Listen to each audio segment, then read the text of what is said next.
Birinchisi, oila a'zolari orasida turli muammolar tug'ilishi, arzimas sabablarga ko'ra janjallar kelib chiqishi, hatto bir-biriga taom tanovul qilishi ham yoqmay g'ashlanishi, o'zaro suhbatda ovozlar balandlashib ketaverishi.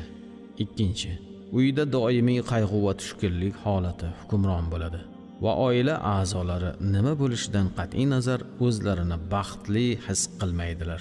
Uchinchi, uydan chiqmaslik istagi paydo bo'lishi.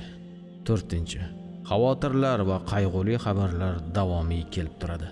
Beshinchi, tez-tez uchraydigan kasalliklar ko'payishi. Oltinchi, har doim uyquchilik hissi paydo bo'lishi. Yettinchi, umidsizlik hissi ko'payadi. Sakkizinchi, uyni doimiy tozalashga qaramay har doim yoqimsiz hid paydo bo'ladi. To'qqizinchi, asbob-uskunalar sinaverishi. 10. Uy devorlarida yoriqlar paydo bo'lishi. 11. Har xil hasharotlarning ko'payishi. 12. Foydasiz narsalarga ortiqcha pul sarflash hollari ko'payadi.